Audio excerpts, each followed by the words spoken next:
নমস্কার, ওঙ্কার বাংলায় আপনাদের স্বাগত। সঙ্গে আমি সুপর্ণা। আসছি বিস্তারিত খবরে। কসবা কলেজ ধর্ষণকাণ্ড ঘিরে ক্রমেই উত্তাল হচ্ছে রাজ্য রাজনীতি। এই ঘটনার প্রকৃত সত্য জানতেই আজ সোমবার পশ্চিমবঙ্গে এসেছে বিজেপির উচ্চ পর্যায়ের ফ্যাক্ট ফাইন্ডিং টিম। এই প্রতিনিধি দলের নেতৃত্ব রয়েছেন প্রাক্তন কেন্দ্রীয় মন্ত্রী এবং প্রাক্তন পুলিশ কর্তা সত্যপাল সিংহ। দলে রয়েছেন আরও এক প্রাক্তন কেন্দ্রীয় মন্ত্রী এবং বিশিষ্ট আইনজীবী মীনাক্ষী লেখি। এছাড়াও আছেন ত্রিপুরার প্রাক্তন মুখ্যমন্ত্রী ও বর্তমান সাংসদ বিপ্লব কুমার দেব এবং সাংসদ মনন কুমার মিশ্র। 4 সদস্যের এই প্রতিনিধি দল কলকাতায় এসে সরেজমিনে তদন্ত করবেন, সাক্ষাৎ করবেন নির্যাতিতার পরিবার, স্থানীয় বাসিন্দা, কলেজ কর্তৃপক্ষ এবং পুলিশ প্রশাসনের প্রতিনিধিদের সঙ্গে।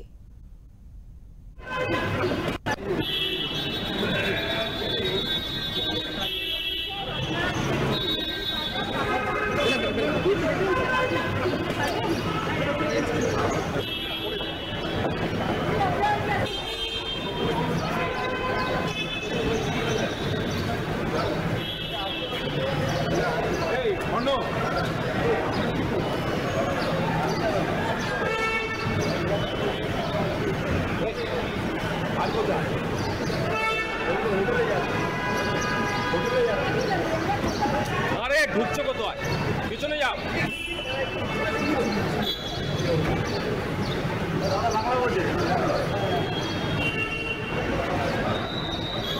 আরে হাট না সাইড।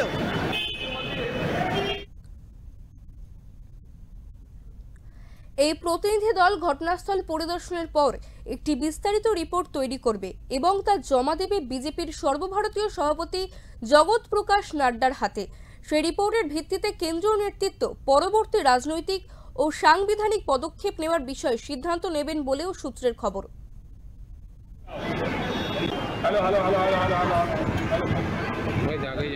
সব আগেই যাচ্ছে, সব আগেই যাচ্ছে।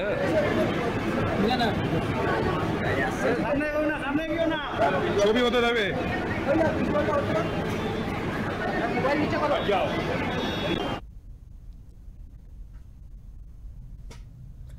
এদিন কসবা কাণ্ড নিয়ে ত্রিপুরার প্রাক্তন মুখ্যমন্ত্রী বিপ্লব কুমার দেব কি বললেন শুনবো। আন্দোলন করেছিল সিঙ্গুরে তো ইলেকশনের জন্য করেছিল, কৃষকের জন্য করেছে।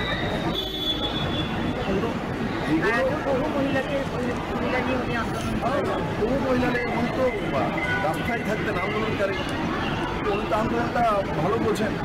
তো তার জন্য ওই বিষয়ে আমরা যাবো না। আমরা পশ্চিমবাংলাতে মহিলার সুরক্ষা চাই। 2013 থেকে ওর কাহিনী আছে।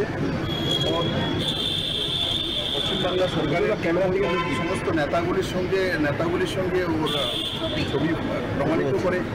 আর সে তৃণমূলের ছাত্র সঙ্গীতের সম্পাদক যারা সমস্ত তৃণমূলের সঙ্গে যুক্ত আছে এবং এরা পেশাদারি রেপিস্ট আগেও প্রমাণিত হয়েছে। আপনি বললেন আমাদের কাছে তৃণমূল কর্ম করলে তাদেরকে মাফ করে দেওয়া হবে। এই ধরনের মানসিকতা নিয়ে একটা মহিলা যদি রাজ্যের মধ্যে এই পরিস্থিতি তৈরি করেছে, তো স্টেট কনসার্ন কাকে।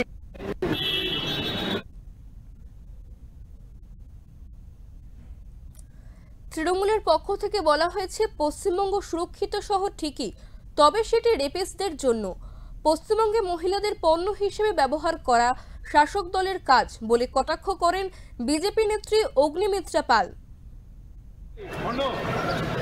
রেপিস্ট, মার্ডারার, খুনি যারা তৃণমূলের। আজকে টিএমসি স্পোক্সপারসন বলেছেন যে Paschimbanga and Kolkata is the safest city. ঠিকই বলেছেন, safest city for the rapist, for the TMC rapist. তাদের জন্য অবশ্যই সেফেস্ট সিটি। কালিয়াগঞ্জ, হাঁসখালি, কসবা সব জায়গাতেই আমরা তৃণমূলের নেতা নেত্রী কর্মী তাদের এই রেপ করার যে অ্যাক্ট তার মধ্যে আমরা দেখছি ইনভলভড। আগে দুর্নীতি নিয়ে আমরা কথা বলতাম, আগে তুষ্টিকরণ নিয়ে আমরা কথা বলেছি যে এই সরকার তুষ্টিকরণের সরকার, দুর্নীতি এবং দুর্নীতিগ্রস্ত মানুষদের সাপোর্ট করা সরকার। সমর্থন করা সরকার, কিন্তু আজকে দেখা যাচ্ছে কমপ্লিটলি পশ্চিমবঙ্গের মহিলাদেরকে পণ্য হিসেবে ব্যবহার করা এবং সেটাকে আশকারা দেওয়া, সেটাই সরকার করছে। আজ অব্দি এই 14.5 বছর মমতা ব্যানার্জি সরকারের একটা কেস আপনি দেখাতে পারবেন না যেখানে বিচার হয়েছে, স্ট্রং চার্জশিট দেওয়া হয়েছে, অ্যারেস্ট হয়েছে, একটা আপনি দেখাতে পারবেন না। সুতরাং এটা চলতেই থাকবে। আজকে কালিয়াগঞ্জ, কালকে কসবা, পরশু আসানসোল, তরশু বারাসাত, সারা পশ্চিমবঙ্গে এটাই হবে।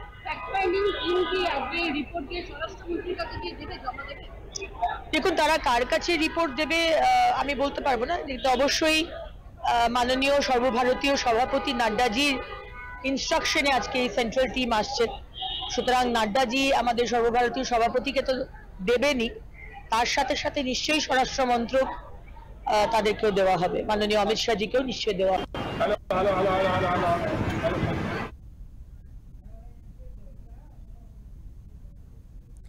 বিজেপির এই ফ্যাক্ট ফাইন্ডিং টিমের রাজ্যে আসার উদ্দেশ্য হলো কসবার ঘটনাকে কেন্দ্রের নজরে আনার প্রয়াস বলেই মনে করা হচ্ছে।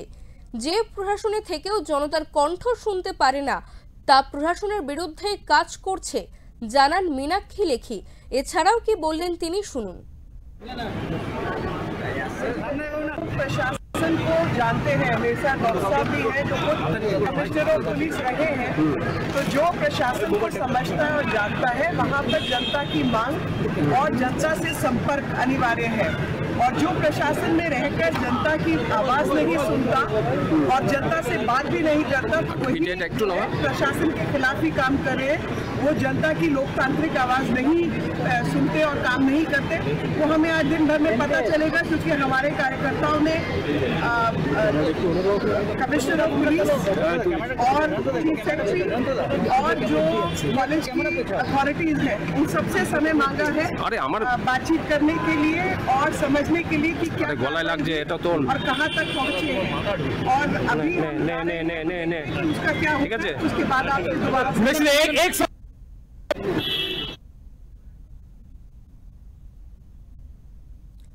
কেন্দ্রীয় মন্ত্রী এবং প্রাক্তন পুলিশ কর্তা সত্যপাল জানিয়েছেন ঘটনাস্থলে তাদের যেতে দেওয়া হবে। এছাড়াও তিনি আর কি জানিয়েছেন, শুনে নিন। भारतीय जनता पार्टी का प्रत्येक पदाधिकारी बंगाल की, पश्चिम बंगाल की प्रत्येक हमारी बहन और बेटियों के साथ हम पूरी ताकत के साथ उनके साथ खड़े हैं। अभी मुझे विश्वास है कि ममता दीदी की सरकार हमको जहाँ पर ये घटना घटी है वहाँ हमको जाने देगी। आज इन अधिकारियों ने इसमें जो है तहकीकात की है, चर्चा करने देगी। कॉलेज के जो अधिकारी लोग हैं, प्रिंसिपल हैं, दूसरे लोग हैं, उनसे बात करने देगी।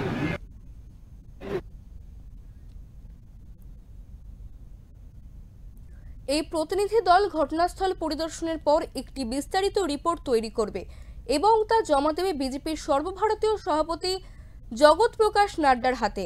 সেই রিপোর্টের ভিত্তিতে কেন্দ্রীয় নেতৃত্ব পরবর্তী রাজনৈতিক ও সাংবিধানিক পদক্ষেপ নেওয়ার বিষয়ে সিদ্ধান্ত নেবেন। এই পরিস্থিতিতে বিজেপির এই উচ্চ পর্যায়ের ফ্যাক্ট ফাইন্ডিং টিমের পরিদর্শন কতটা চাপ তৈরি করে শাসক শিবিরের উপর এবং কেন্দ্র রাজ্য সম্পর্কে নতুন কোন মাত্রা যোগ করে, এখন সেটাই দেখার।